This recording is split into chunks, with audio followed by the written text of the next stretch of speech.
ETF index mutual funds నేర్చుకుని stock మార్కెట్లో రాణించాలనుకుంటున్నారా? వెంటనే ఈ నెంబర్కి కాల్ చేయండి. Hi viewers, India's largest digital media network Suman టీవీకి స్వాగతం. ప్రస్తుతం మనతో ఉన్నారు motivational speaker and advocate Ushasri. నమస్తే ఉషా. నమస్తే.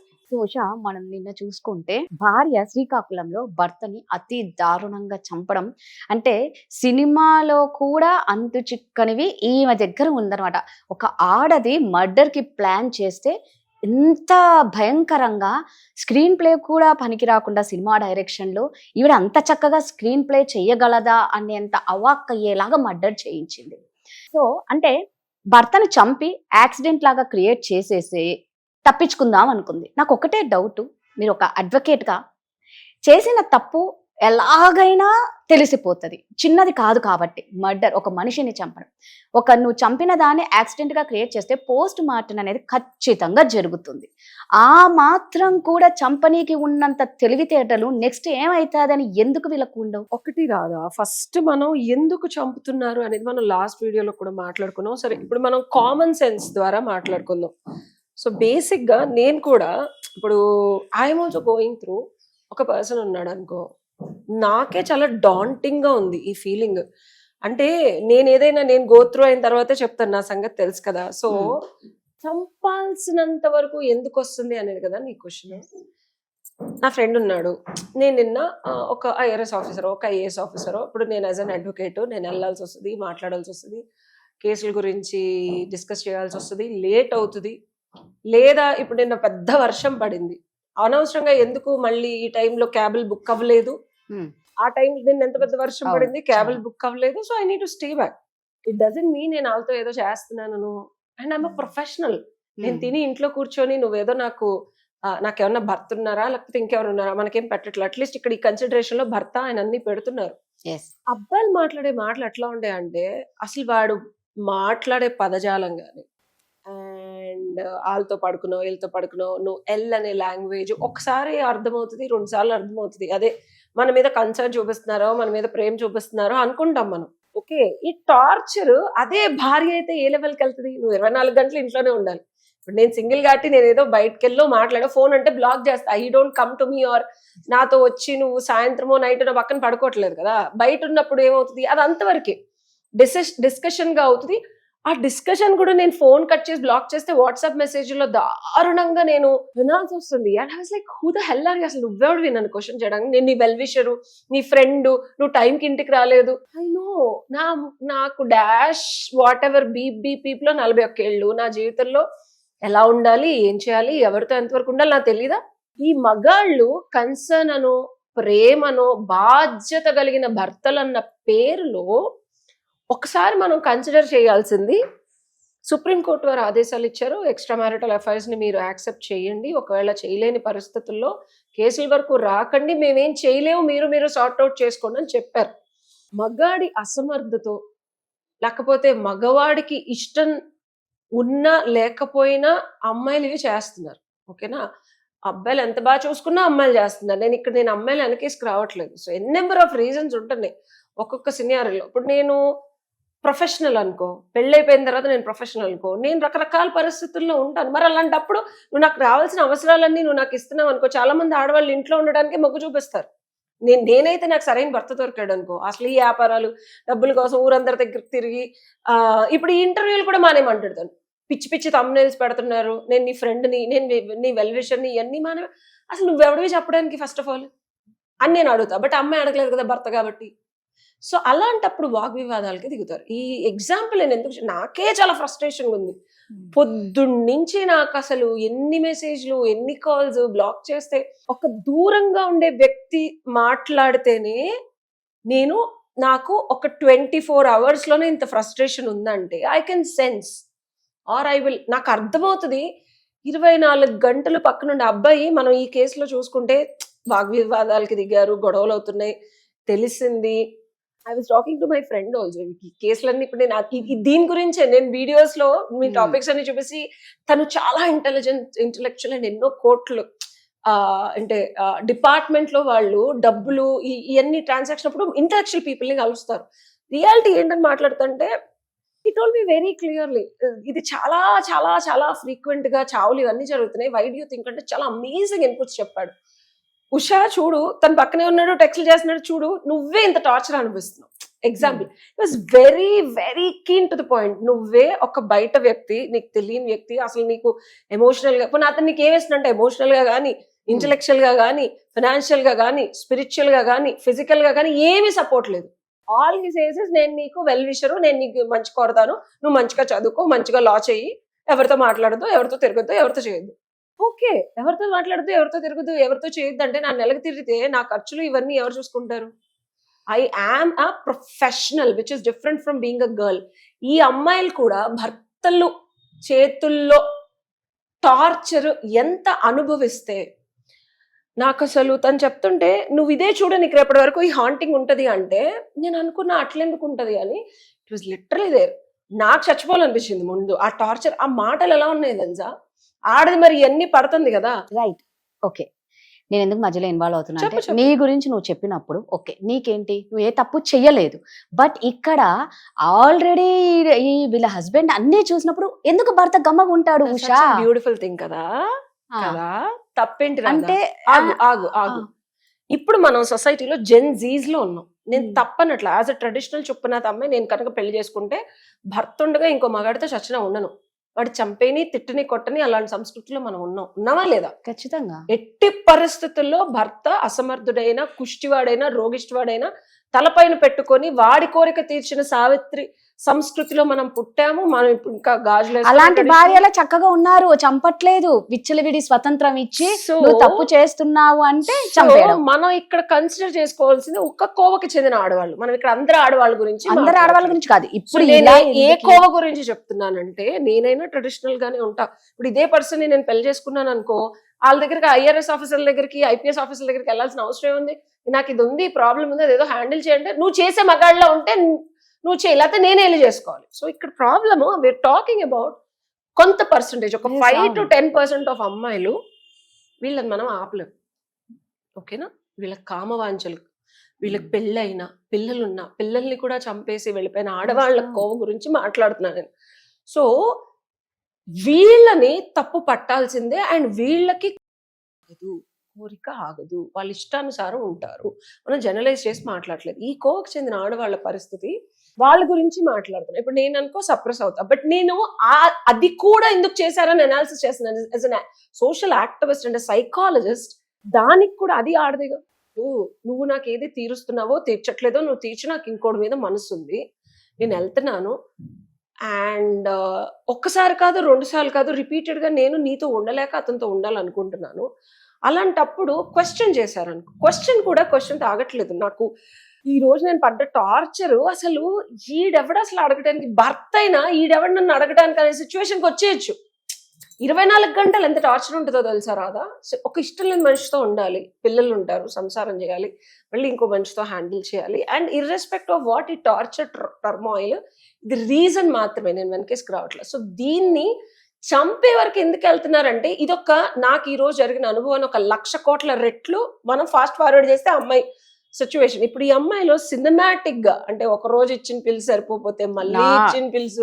August 5th యాక్చువల్ గా 4 పిల్స్ ఇచ్చింది కూరలో కలిపేసి, ఆయన బాడీకి అది పడలేదు, సో ఇంకా నిద్ర పోలేదు అని చెప్పి August 6th ఇంకా కొన్ని ఎక్కువ వేసేసి తినిపించి ఆయన మత్తులోకి వెళ్ళిపోయాడన్నాక లవర్ కి కాల్ చేసి వాడు వాళ్ళ ఫ్రెండ్ అసలు ఇదంతా ఎవరంటే ఈవిడే.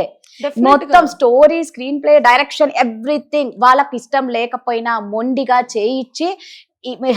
బాధాకరం ఏంటంటే, ఒక కాలు భార్య పట్టుకుంటే, ఒక కాలు లవర్ పట్టుకుంటే, లవర్ ఫ్రెండ్ వచ్చి దిండుతో ఊపిరాడకుండా చంపేస్తే దీన్ని యాక్సిడెంట్ గా క్రియేట్ చేయాలని చెప్పి ఫస్ట్ బైక్ ని తీసుకెళ్లి రోడ్డు మీద వేసేసి, మళ్ళీ కొంచెం దూరంలో ఈయన వేసేసి, తర్వాత అమ్మాయి ఏమి తెలియని దానిలాగా మా ఆయన ఇంకా రాలేదని టెన్షన్ పడిపోతే, అసలు అంటే ఒక మర్డర్ ఒక ఆడది ఈ రేంజ్ లో స్కెచ్ చేసింది అంటే దాని వెనకాల మనం ఇక్కడ సొల్యూషన్ మాట్లాడుతాం ఖచ్చితంగా. ఓకే, సొల్యూషన్ ఏంటంటే, నేను నా ఫ్రెండ్ తో కూడా మాట్లాడుతాం, వి వర్ లైక్ వెరీ అంటే ఆనెస్ట్ గా ప్రాబ్లమ్ ని సొల్యూషన్ మాట్లాడుకోవాలి మనం. ప్రతి ఆడది మ్యారేజ్ అవ్వకపోని at a given point of life లో ఇంకొక మగాడికి, ఎస్పెషల్లీ వర్కింగ్ విమెన్, ఇంట్లో కూర్చొని అంట్లు తోముకొని బట్టలు తుక్కున్న అమ్మాయి కూడా ఏ కూరగాయలు ఆడుతుంది. నాకు కొన్ని కేసులు వస్తాయి, నేను ఇది చెప్పలేను బికాస్ అది నాన్ డిస్క్లోజర్ అగ్రిమెంట్స్. బట్ కాకపోతే మనం సారాంశం ఏంటంటే డెఫినెట్ గా పనోళ్ళతో కానీ డ్రైవర్లతో కానీ, లేకపోతే వాళ్ళకన్నా మనం ఏదో అనుకుంటాం అదేంటి వాళ్ళ హస్బెండ్ బాగా చూసుకోకపోతే దానికి ధీటుగా ఇంకా బెటర్ అవుతుంది కదా. సైకలాజికల్ గా నాకు అర్థమైంది ఏంటంటే వాళ్ళని ఇబ్బంది పెట్టడానికి వీళ్ళు ఇలా ఉంటున్నారు. నువ్వు నన్ను రెస్పెక్ట్ చేయట్లా. ప్రాబ్లం ఎక్కడ వస్తుందో తెలుసా, భార్యని ఇంట్లో తను ఏం చేసినా రెస్పెక్ట్ చేయకపోవడం, తను తీసుకున్న డెసిషన్స్. ఇప్పుడు నేనే బయటకు వెళ్ళాను, మాట్లాడాను, ఏదో కేసు, ఈ అనాలిసిస్, మనకు కాల్స్ వస్తున్నాయి, ఇంకా బాగా కంటెంట్ చెప్పాలి. డార్క్ సైకాలజీ అని ఒకటి ఉంది, అది వాళ్ళు పెద్ద పెద్ద క్రిమినల్స్ పట్టుకుంటారు కాబట్టి వాళ్ళకి తెలుస్తుంది అసలు అది ఏంటి అనే అనాలిసిస్ మాట్లాడుకుంటాం. ఆల్మోస్ట్ 2:33 వరకు discussing how we actually address this problems అని. సో ఇలా చేసినప్పుడు వీళ్ళు పడుకుంటున్నారనో, లేకపోతే లేని ఆలోచనలు వాళ్ళు కలిగించి ఎలాగో అన్నాడు కదా మనం ఏదో చేసేద్దామనో, ఇలాంటివి యాక్సెప్ట్ చేయాల్సిన సొసైటీలోకి వచ్చేసాం. అది మంచి చెడు అనే వాదనని పక్కన పెట్టి మనం ఎప్పుడైతే యాక్సెప్ట్ చేయడం మొదలుపెట్టి, ఇప్పుడు వన్ ఆఫ్ ద క్లయింట్ తెలిసి ఆ అబ్బాయిని పోలీస్ స్టేషన్లో తీసుకెళ్లి బెదిరించాం. ఆ అబ్బాయి వదిలేశాడు, 2.5 లక్షలు బంగారం ఇచ్చింది. ఈ అమ్మాయి చక్కగా భర్తతో ఉంటుంది. దేవర్ సిచ్యువేషన్స్, అంటే చనిపోయే వరకు వెళ్ళటానికి కారణాలు కొట్టుకొని తిట్టి అమ్మాయిని ఇబ్బంది పెట్టి టార్చర్ పెట్టి నువ్వు చేయొద్దని రిస్ట్రిక్ట్ చేసి ఇబ్బంది ఎట్ ద కోర్ ఉన్నప్పుడే చావు వరకు అమ్మాయి ఆలోచన వెళ్తుంది. నువ్వు దాన్ని సార్ట్ అవుట్ చేసుకోమని చెప్తున్నా. అబ్బాయిలకి తెలిసినప్పుడు రచ్చ రచ్చ చేసి మీరు కనుక అమ్మాయిని ఎంత నొక్కారా మిమ్మల్ని తొక్కేసి చంపేస్తుంది. Every scenario is like that. భార్యలు ఎస్పెషల్లీ, మనం పెళ్ళైన కొత్త ఇవి మాట్లాడలా, పెళ్లి అయిపోయిన తర్వాత వెన్ భర్త కమ్స్ టు నో నా భార్య ఇంకొలతో ఉంటుంది. నేను ఆ అబ్బాయికి కూడా చెప్పా, ఇప్పుడు అమ్మాయి ఏదో తప్పు చేసింది కాబట్టి జీవితాంతం ఇప్పుడు లయబుల్ గాను, లేకపోతే కొంచెం బాగా చూసుకుంటుంది మేడం, 6 months అయిపోయింది మనం పట్టించి, ఓకే మరి అందుకే ఇంత ఎక్స్పీరియన్స్ ఉంది. వాళ్ళకి నేను చెప్పింది ఏంటంటే, ఆ అమ్మాయిని నువ్వు తప్పు చేసావనో ఇంకోళ్ళతో వెళ్ళి పడుకున్నావు, ఇట్లా డీగ్రేడింగ్. 2 పిల్లలు ఉన్నారు, ఆడపిల్లలు, నీ పిల్లల కన్న తల్లి. నువ్వు అమ్మాయిని ట్రీట్ చేసే పద్ధతి పిల్లల మీద పడుతుంది, వాళ్ళ పెంపకం మీద పడుతుంది. భార్య నీతో ఉంటుంది కదా. సో ఈ అమ్మాయిని యాక్సెప్ట్ చేసి మళ్ళీ నార్మల్ గా ట్రీట్ చేస్తే నార్మల్ అయిపోతారు. అమ్మాయిల మనసు ఎమోషనల్. సో ఇది కష్టంగా ఉండొచ్చు రాదా, ఇబ్బందికరమైన పరిస్థితి ఇంతవరకు తెచ్చుకునే తప్పు భర్తే చేస్తున్నాడు. భార్య నాతోనే ఉండాలి, నాతోనే మాట్లాడాలి, నాతోనే పడుకోవాలి, ఇంకోటితో పడుకుని నేను ఊరుకోను, ఆ హక్కు సుప్రీం కోర్టు కూడా నీకు ఇవ్వలేదు. She can go with her consent. నువ్వు కనుక అమ్మాయిని సుఖ పెట్టినా పెట్టకపోయినా, నువ్వు పెట్టేది అమ్మాయికి నచ్చకపోయినా ఇంకోటితో వెళ్ళి ఉండొచ్చు. It's not a criminal offence. అది సొసైటీని అర్థం చేసుకొని ఈ ఉత్తర్వులు జారీ చేసిన తర్వాత చచ్చు మొహాల్లాగా అమ్మాయిల్ని సప్రెస్ చేయడం, నోటికొచ్చినట్టు తిట్టడం, అడ్డమైన బూతులు మాట్లాడటం, నువ్వు బజారు దానివి, ఈ ఆడవాళ్ళు తట్టుకోలేరు. దాని బదులు ఏమవుతుంది, ఎవరు ప్రేమగా ఉంటున్నారో అతని వైపు వెళ్తారా, లేకపోతే నువ్వు మాట్లాడుతున్నావు నేను తప్పు చేశానని రియలైజ్ అయ్యి నీతో వస్తారో నువ్వు చెప్పు. ఇప్పుడు మగుడనేవాడు పట్టుకున్నాడు బెళ్ళాన్ని, తిట్టాడు, కొట్టాడు, వెళ్ళొద్దన్నాడు, ఒకసారి చెప్తాడు, 2 సార్లు చెప్తాడు. ఈ అమ్మాయి మళ్ళీ మెసేజ్లు పెడుతుంది, మా ఆయన ఇలా అన్నాడు ఇలా అన్నాడు, యాగినీలోకి వెళ్తుంది. ఇలా చేయడం వల్ల నీ దగ్గరికి వస్తుందా భార్య, అతని దగ్గరికి ఎక్కువ వెళ్తుందా, ఇంకా అతని దగ్గరికి వెళ్తుంది. అతని దగ్గరికి వెళ్ళావు, నువ్వు ఇంకా తిడతావు, ఇంకా రిస్ట్రిక్ట్ చేస్తావు, ఇంకా కొడతావు. అమ్మాయి ప్రేమని చంపుకోవడానికి ట్రై చేసే విధంగా నువ్వేం చేయట్లా. అమ్మాయి ఇంకా ఆ ప్రేమని పెంచుకోవడానికి వెళ్ళేలాగా నువ్వు బిహేవ్ చేస్తున్నావు. ఎప్పుడైతే అలా చేసావో ఈ బంధం అనేది ఇక్కడ తెగిపోయి ఇక్కడ పెరుగుతుంది. ఎప్పుడైతే ఇక్కడ పెరుగుతుందో ఇతను ఒక హిండరెన్స్ అవుతాడు, అంటే ఇబ్బంది, ఒక అడ్డు. ఇది తొలగించుకోవడానికి ఏం చేస్తున్నారు, అంతవరకు వెళ్ళే సిచ్యువేషన్స్ తెచ్చుకోకుండా మీకు ఈ పర్సన్తో పిల్లలు ఉన్నా లేకపోయినా మీ భార్య అనేది తప్పు చేస్తుంది అనే ఒపీనియన్ని పక్కన పెట్టి, నీకు ఇలాంటిది తెలిస్తే పెద్దలతో మాట్లాడించడం, ఫ్రెండ్స్తో మాట్లాడించడం. నాకు కొంతమంది క్లయింట్స్ పాప మిలిటరీలో పనిచేసే 3rd క్లయింట్ నేను మాట్లాడింది, ఎక్స్ట్రా మ్యారిటల్ అఫైర్స్ ఉంటున్నాయి, పోలీసులు పిలిపించి బెదిరించడం, మేడం అది చేసాం, ఇది అంత తప్పది. ఇంకా వీళ్ళిద్దరూ బయటకు వెళ్ళిపోయి కలుసుకొని ఇదవుతున్నారు, మేడం ఏం చేయాలి మేడం, నేను ఏం చెప్పానయ్యా నువ్వేం చేస్తున్నావు అన్న.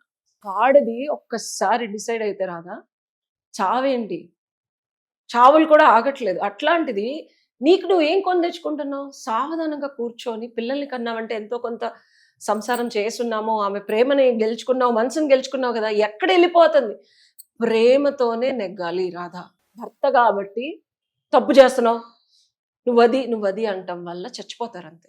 ఇది సొల్యూషన్. ప్రేమగా మాట్లాడి మనస్సుని మచ్చిక చేసుకొని తన వైపు తిప్పుకోవాలి తప్పించి భర్తకి ఇప్పుడు ఇంకొక సమాజంలో వేరే ఆప్షన్ ఉందని నువ్వు చెప్పు సొల్యూషన్. దీనికి ఇప్పటివరకు ఈ సొల్యూషన్ ఎవడు కూడా ఇట్స్ నాట్ ఈజీ. భర్త కాబట్టి నేను నా హక్కు ఉంది, నిన్ను కొడతా, నేను తిడతా, నువ్వు వెళ్ళొద్దు అంటే మనసు ఎక్కడ మారుతుంది? ఆడది కష్టమే. నువ్వు చావకుండా ఉండాలి అంటే అది నువ్వు ఎందుకు తప్పు చేస్తున్నావు అమ్మా, నేనేమి ఇవ్వలేకపోతున్నానని కమ్యూనికేషన్. మేము అడిగామండి, అడగటం, పోలీసులు పిలిపించి అడగటం, వాడిని తిట్టి అడగటం, కొట్టి అడగటం, అడగటం కాదు. ఎలా అడుగుతున్నావు, ఏం ఆశించి అడుగుతున్నావు? మారిపోవాలి. ఇట్లా నీకు తెలియగానే ఆడితో పడుకోవడం మానేయాలా? అట మానేస్తుంది. తెలీదు అమ్మాయికి, తెలిసే కదా చేస్తుంది. అవునా? తెలిసి అంత చేస్తున్నప్పుడు నువ్వు చెప్పగానే ఎలా మారుతుంది? మారలేదని ఇంకా ముందుకెళ్ళినా సరే నేను చంపేస్తాను. ఇది సొల్యూషన్. ఎలా అడుగుతున్నావు, నీ ఇంటెన్షన్ ఏంటి? ఆ కమ్యూనికేషన్లో ఈ అమ్మాయిని మార్చుకొని కాపురం చేయాలని అనుకుంటే కనుక నువ్వు బతికి బట్టకడతావు రాదా? లేదు నేను మగాడిని, సొసైటీలో ఇది తప్పు అని మాట్లాడితే చావు వరకు వెళ్ళి బయటకు వస్తున్నాయి. టార్చర్ పెడతారు ఆడవాళ్ళు, తెలుసా? Lot of psychological torture. పెళ్ళై కూడా మగ్గుడు ఉన్నాడని కూడా నలుగురిలో మొగుడు పరువు తీయటానికి నలుగురు ముందు వెళ్ళి హోటల్స్కి వెళ్ళి పడుకొని వచ్చి మొగుడు పరువు తీసి ఆడవాళ్ళు ఉన్నారు, తెలుసా నీకు? అంటున్నానని కాదు, నేను చూస్తున్నాను కేసులు, డే టు డే కేసెస్. నాకు అడ్వకసీ కంటే ఈ కౌన్సిలింగ్ అంటే బయటకు చెప్పుకోలేని ఎంతమంది భర్తలు నాకు ఫోన్ చేస్తున్నారు. అమ్మాయిల కంటే భర్తలు చేస్తున్నారు. అమ్మాయిలు ఎట్లాంటి కాల్స్ వస్తున్నాయి తెలుసా? ఆల్రెడీ హస్బెండ్ ఉంటున్నాడు, బాయ్ ఫ్రెండ్ ఉంటాడు. స్టాండర్డ్ కేసులు ఇవి. 98% of my cases are like this. ఇంట్లోంచి వెళ్ళకుండా అమ్మ ఎందుకమ్మా, పరువు ఎందుకమ్మా తీసుకుంటారు, వదిలేపోతున్నాం మేడం, మీ అబ్బాయిని ఇంకో పెళ్లి చేసుకుంటున్నాడు, నా బాయ్ ఫ్రెండ్ అని ఒక అమ్మాయి ఏడుస్తుంది. ఏం చెప్తావు నువ్వు? వాడు పెళ్ళా ఉన్నా నాతో ఉంటానంటున్నాడు మేడం, లేకపోతే నేను నన్ను చంపేస్తాను, లేకపోతే నేను మా ఆయనను వదిలేసి వెళ్ళిపోతాను అంటుంది. ఏం మాట్లాడతావు నువ్వు? నేను 8 గంటలు మాట్లాడి అమ్మాయికి రోజుకి 2 గంటలు మాట్లాడి కన్విన్స్ చేస్తే ఇప్పుడు సెట్ అయింది. అవును మేడం, నా భర్తే కరెక్ట్, ఆడు తప్పు. భర్త శ్రీరామచంద్రుడు, నిజంగా వాడికి చేతులెత్తి దండం పెట్టారు. సో సొల్యూషన్ రాదా?